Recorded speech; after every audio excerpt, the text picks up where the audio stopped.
Well, the new CPI inflation report is out, and in a surprise to perhaps no one, your pockets might be feeling a little bit tighter. The price index for all items rose 0.3% over the month of January and 3.1% since January 2024. The Heritage Foundation's EJ Antoni made these graphs showing consumer staples gone through the roof since January of 2021. Basic energy components up 20% or more. Foods more expensive too. Eggs alone up almost 40% since 2021. And perhaps most damningly, monthly mortgage payments on the medium price home are up 90.4% in the last 3 years. Joining us now to weigh in on the latest CPI report and the state of the economy is economist at the Heritage Foundation, EJ Antoni. Welcome back to Rising. Thanks for being here. Thank you for having me again. So summarize for us, we just read off some statistics, but how bad is it right now? Obviously, President Biden and White House surrogates have been talking about the improved economic situation or gradually improving economic situation. But of course, we're still seeing these prices. Oh, certainly. To describe the situation, I mean, in a word, terrible. Consumers are increasingly having to put things, and we're talking necessities here, not luxuries. They're continually having to put things on credit cards just to make ends meet. More and more Americans are having to take a second or even a third job.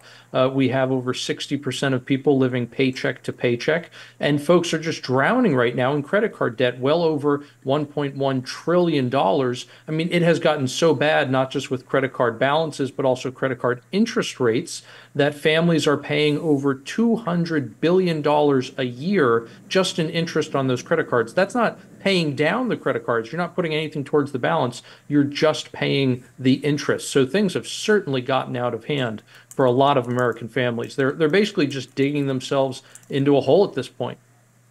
To what do you attribute these interest rate rises with respect to mortgages, the cost of eggs being higher, and other kinds of consumer goods? What's going on here?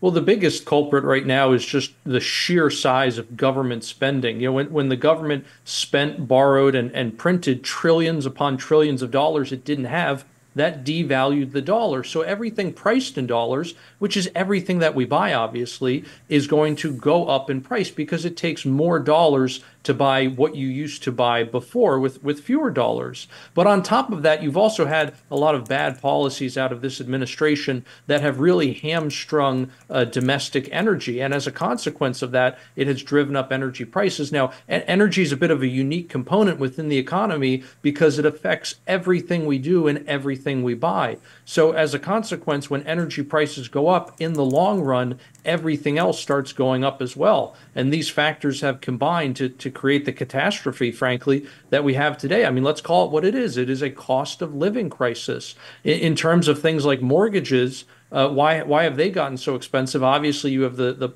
price of the home itself that has gone up tremendously, but you also have the interest rates, which have gone up very high because those were raised belatedly to deal with 40-year high inflation. So now, if you're a prospective home buyer, not only do you have to deal with a home price that has gone up dramatically, but an interest rate that has in many cases tripled or quadrupled compared to where it was 3 years ago. So both of those things, again, have combined to create this terrible situation where you could be paying 90% more for the exact same house.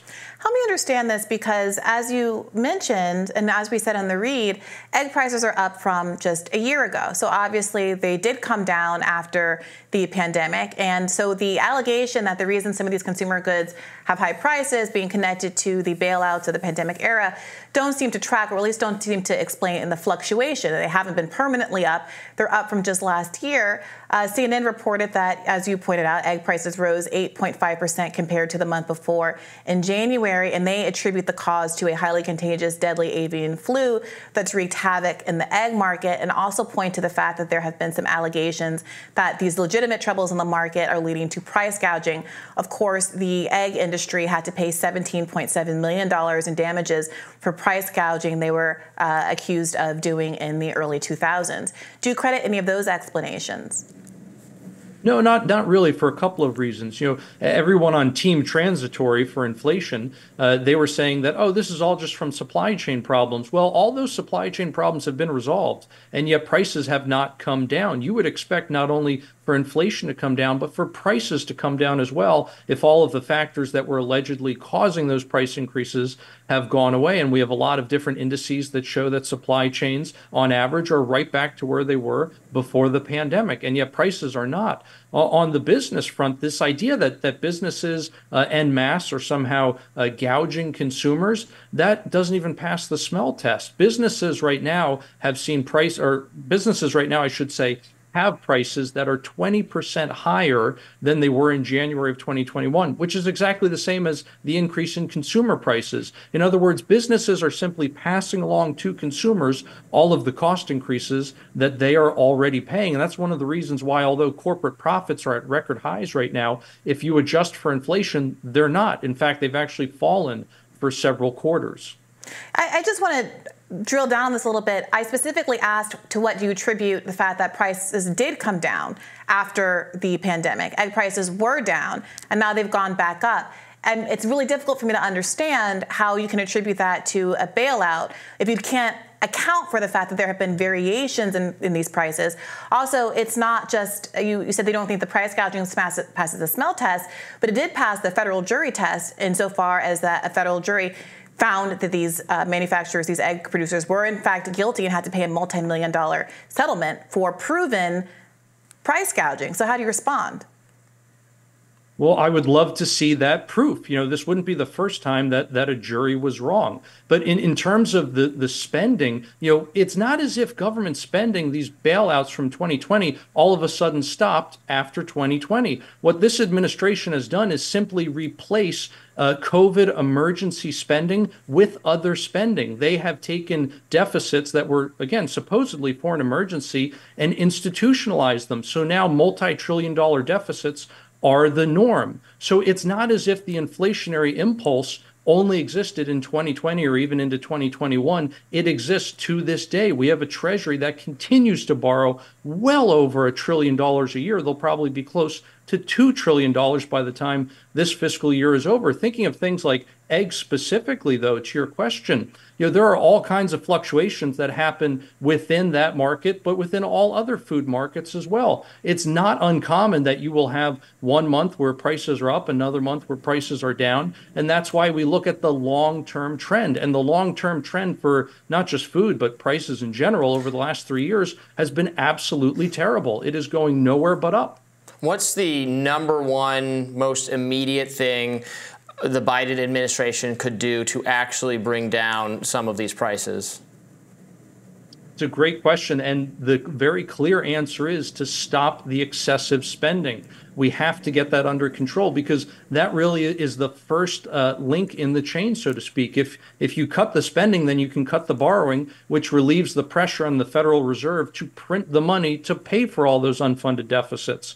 So that means that you can immediately start bringing down inflation because you're no longer devaluing the dollar day after day. On top of that, it also reduces these violent changes in interest rates that we have seen over the last 3 years, which again would help alleviate the pressure, for example, in the housing market, and would help reduce a lot of financing costs for consumers on things like credit cards. I've heard you make the case just now today that Biden should have spent less than the American people, and that Trump should have spent less than the American people in the checks that were given out to prevent people from falling into destitution during the pandemic.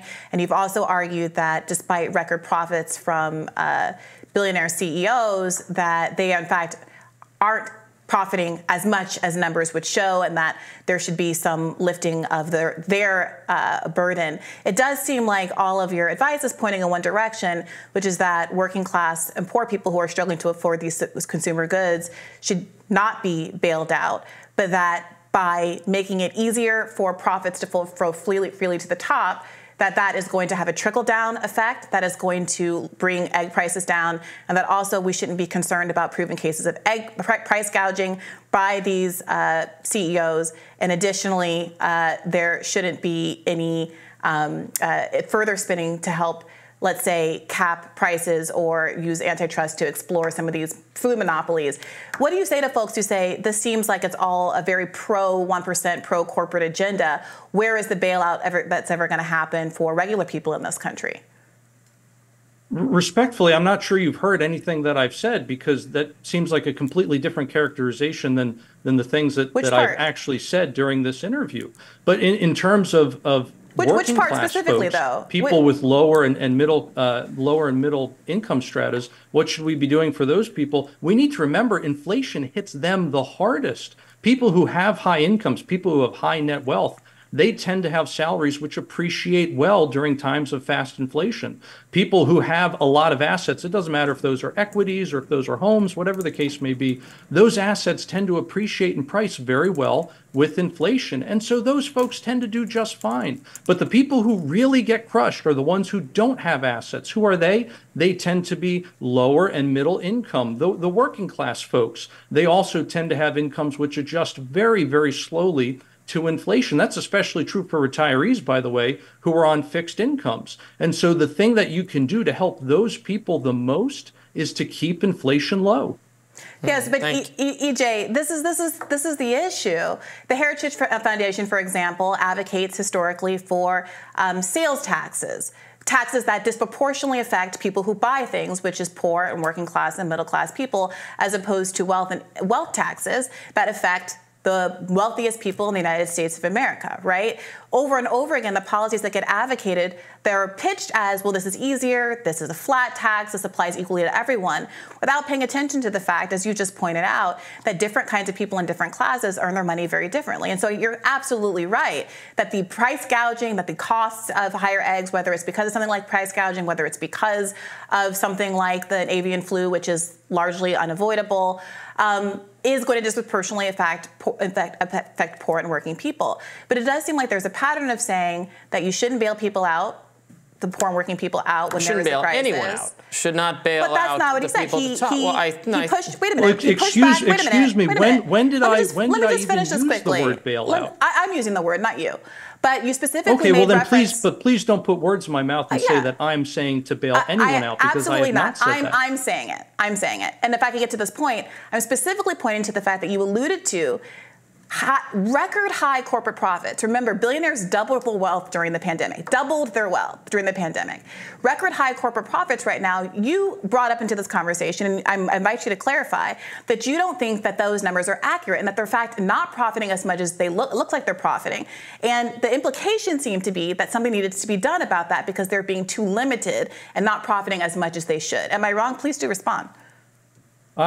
Again, you apparently have not listened to 90% of what I have said. I do not doubt the accuracy of record corporate profits. Those things are a matter of the public record. Anyone can look up the income statements of these corporations, for example, and see the numbers in black and white. That's not a question. The question is the real value of these corporate profits. So just as the average American family today has seen a paycheck grow pretty substantially, over $200 in terms of their weekly paycheck over the last 3 years, what that paycheck can actually buy has gone down. It's gone down by about $85. And so we are seeing similar trends for a lot of corporations where if you just look at the dollars and cents, the nominal amount, their profits are up. But if you look at what those profits can actually buy, they are not necessarily up. For some businesses, absolutely they have increased. But for others, they are down, and down substantially.